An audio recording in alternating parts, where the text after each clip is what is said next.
মাত্র 1200 টাকা দিয়ে চট্টগ্রাম শহর থেকে সন্দ্বীপে পুরা দিনের একটা ট্যুর দিতে পারবেন। কিভাবে যাবেন এবং সন্দ্বীপে কোন কোন জায়গায় ঘুরবেন সবকিছুর টিউটোরিয়াল থাকবে আজকের এই ভিডিওতে। সকাল 6টা 30 মিনিটে বাসা থেকে বের হয়ে জিসির মোড় চলে আসি। জিসির মোড় থেকে একটা টেম্পোতে করে এক এখানের দিকে রওনা দিই। জনপ্রতি ভাড়া নেয় 15 টাকা করে। এক এখান থেকে এখন আমরা যাব কুমিরা ঘাটগড়। এক এখান মোড় থেকে সীতাকুণ্ডা কুমিরা যাওয়ার যে কোনো একটা বাস উঠে যাবে। এক এখান মোড় থেকে কুমিরা ঘাটগড় আসার জনপ্রতি ভাড়া নিবে 30 টাকা অথবা 35 টাকা। আর গাড়ির হেল্পারকে কুমিরা ঘাটগড় নামাই দিতে বললে নামাই দিবে। রাস্তার উপর একটা সাইনবোর্ড আছে, দেখবেন কুমিরা সন্দ্বীপ স্টিমার ঘাট। সাইনবোর্ডের পাশে একটা নিচে নামার রাস্তা আছে, ওই রাস্তা দিয়ে নিচে নামলেই দেখবেন কিছু ব্যাটারি চালিত রিক্সা দাঁড়ানো আছে। এই রিক্সাগুলোতে উঠে সন্দ্বীপের ঘাটগড়ের দিকে রওনা দিই। জনপ্রতি ভাড়া নেয় 15 টাকা করে। সন্দ্বীপ ঘাটে এসে গাড়ি থেকে নামার পর পাশের একটা দোকান থেকে নাস্তা করে নিই। জনপ্রতি সকালের নাস্তার বিল আসে 60 টাকা করে। সকালের নাস্তা শেষ করে আমরা ফেরিঘাটের ওইখানে চলে আসি টিকিট কাটার জন্য। এইখানে লাইনে দাঁড়িয়ে টিকিট কাটতে হয়, কিন্তু এখন মানুষ না থাকার কারণে লাইনে দাঁড়াতে হচ্ছে না। বড় যে জাহাজটা আছে ওইটাতে করে গেলে জনপ্রতি 120 টাকা, কিন্তু ওই জাহাজটা আসতে নাকি 1 ঘন্টার চেয়ে বেশি সময় লাগবে।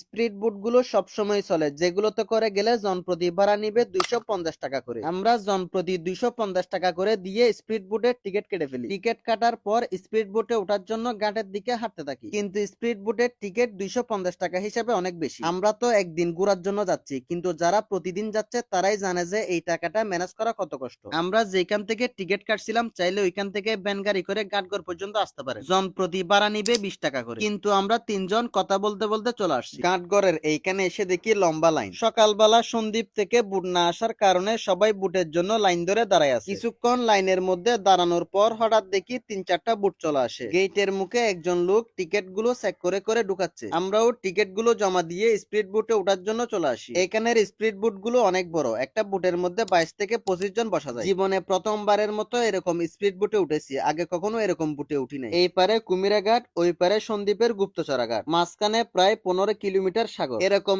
স্পিড বুটে করে গেলে 22 থেকে 25 মিনিট সময় লাগে, কিন্তু যদি বড় জাহাজে করে যান তাহলে নাকি 2 ঘন্টার মতো সময় লাগে। শীতকালে সাগরের ঢেউ অনেক কম থাকে, তারপরও কেমন জানি মনের মধ্যে একটা ভয় কাজ করে। আমি এই প্রথমবার সন্দ্বীপ যাচ্ছি, সন্দ্বীপের কোনো কিছুই আমি চিনি না, এমনকি সন্দ্বীপে কোথায় যাব তাও জানি না। বুটের মধ্যে একটা ভাইয়ের সাথে পরিচয় হয়, উনি আমাদেরকে ওইখানের কয়েকটা ঘোরার জন্য জায়গার নাম বলে, এবং ওইখানে নাকি বাড়াই চালিত বাইক পাওয়া যায়। অবশেষে আমরা গুপ্তচরা ফেরিঘাটে এসে পৌঁছাই। এই নৌকা ভ্রমণটা যেমন ভয়ঙ্কর ছিল তেমন মজাদার। ফেরিঘাটে এসে পৌঁছানোর পর মনে হচ্ছে নতুন জীবন পেলাম। আমাদের ভাগ্য ভালো থাকার কারণে কাদার মধ্যে নামতে হয় নাই, না হয় অন্যান্য সময়ে নাকি কাদার মধ্যে হেঁটে হেঁটে যাইতে হয়। ভাগ্য ভালো আছে বলে একটু সামনে যাওয়ার পর দেখি রাস্তা ভাঙা। সন্দ্বীপ আসবো আর কাদার মধ্যে পা দিব না, এই কেমন কথা। ফেরিঘাট থেকে রাস্তা পর্যন্ত যাওয়ার জন্য ভ্যান গাড়ি আছে, জনপ্রতি নিবে 20 টাকা করে। আমরা তিনজন কথা বলতে বলতে রাস্তার ওইখানে চলে আসি। রাস্তার ওইখানে আসলেই দেখবেন বড় একটা সিএনজি স্টেশন। আমরা প্রথমে একটা সিএনজি নিয়ে স্বর্ণদ্বীপ হসপিটালের দিকে রওনা দিই। জনপ্রতি ভাড়া নেই 40 টাকা করে। একটা কথা মনে রাখবেন, যদি কোথাও ঘুরতে যান কোনো কিছু নেয়ার আগে বা করার আগে দরদাম করবেন। এমনিতেই সবাই ভালো, যদি টুরিস্ট পাই তাহলে দেরাত ভরে দিবে। যাই হোক, আমরা স্বর্ণদ্বীপ হসপিটালের সামনে এসে গাড়ি থেকে নেমে যাই। এখানে আসার কারণ হচ্ছে এখানে একটা দোকান আছে, যেই দোকানে ঘন্টা হিসাব বাইক ভাড়া দেয়। প্রথমেই বলছিল এখানে পরিচিত ছাড়া বাইক ভাড়া দেয় না, পরে আমাদের রিপন ভাইয়ের এক বন্ধুর রেফারে এই বাইকটা নিই। আপনারা চাইলে আপনাদের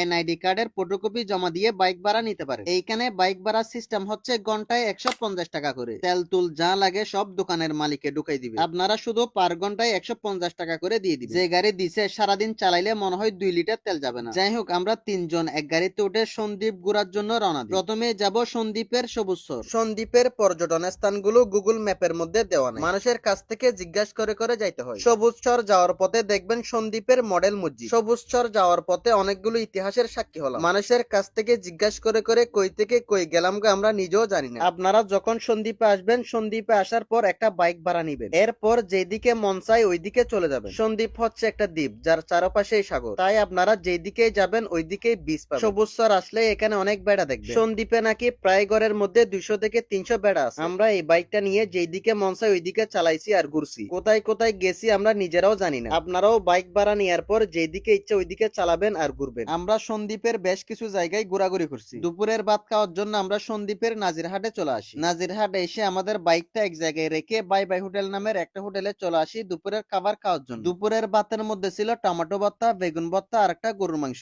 এই দোকানের প্রতিটা খাবারই ছিল মজাদার, বিশেষ করে ভর্তাগুলো। দুপুরের খাবারের মধ্যে আমাদের তিনজনের টোটাল বিল আসে 350 টাকা। খাওয়া দাওয়া শেষ করে আমরা আবারও বাইকটা নিয়ে সন্দ্বীপের বিনয় সাহার মিষ্টির দোকানের দিকে রওনা দিই। সন্দ্বীপ মহিষের দই আর মিষ্টির জন্য খুবই জনপ্রিয়, আর সন্দ্বীপের সবচেয়ে বিখ্যাত মিষ্টির দোকান হচ্ছে বিনয় সাহার দোকান। আমরা বিনয় সাহার মিষ্টির দোকানে যাওয়ার জন্য শিবের হাটের দিকে রওনা দিই। শিবের হাটে আসলেই দেখবেন রাস্তার উপরে বিনয় সাহার মিষ্টির দোকানের বড় একটা সাইনবোর্ড। দোকানে ঢোকা মাত্র ওনারা যেখানে মিষ্টি বানায় ওইখানে আমাদেরকে নিয়ে আসে, বানানো মিষ্টিগুলো আমাদেরকে ঘুরাই ঘুরাই দেখায়। ওনাদের সাথে কথা বলে জানতে পারলাম সাবেক প্রধানমন্ত্রী নাকি এখান থেকে অনেকবার মিষ্টি নিয়ে গেছে। এরপর বিনয় সাহার মিষ্টির দোকানের বিভিন্ন রকম মিষ্টিগুলো আমরা ট্রাই করি। বিনয় সাহার দোকানে মহিষের দই পাওয়া যায়। সন্দ্বীপের মধ্যে আপনি যেখানে যাবেন ওইখানে মহিষের দই পাবেন। প্রায় জায়গার মধ্যে রাস্তার উপর বসে বসে দই বিক্রয় করে। সব ঘোরাঘুরি শেষ করে আমরা গাড়িটা ফেরত দিয়ে আসার জন্য যাই। আর একটা কথা, আপনারা যদি বাইক চালাইতে না পারেন তাহলে এখানে অটো রিক্সা আছে, চাইলে অটো রিক্সা করে ঘুরতে পারেন। আমরা টোটাল 5 ঘন্টা বাইক চালাইছিলাম। ঘন্টায় 150 টাকা করে হিসাব করলে 5 ঘন্টায় আসে 750 টাকা। আর 750 টাকা এগুলো যদি 3 জনে ভাগ করে দিই তাহলে জনপতি আসবে 250 টাকা করে। বাইক বুঝাই দেওয়ার পর ওইখান থেকে একটা 80 টাকা দিয়ে অটো রিক্সা নিয়ে গুপ্তচরা ঘাটের দিকে রওনা দিই। ঘাটে এসে আবারও 250 টাকা করে দিয়ে স্পিড বোটের টিকিট কেটে ফেলি। আর একটা বিশেষ কথা, এখানে কিন্তু সন্ধ্যার পরে আর বুট পাওয়া যায় না। টিকিট কাটার পর 20 টাকা করে দিয়ে ভ্যান গাড়ির মধ্যে উঠে যায় ঘাটে যাওয়ার জন্য। ঘাটে আসার পর আবার স্পিড বোটে উঠে আমরা কুমিরা ঘাটঘরের দিকে রওনা দিই। আপনারাও চাইলে 1000-1200 টাকা বাজেট করলে আমাদের মতো ঘুরে আসতে পারবেন।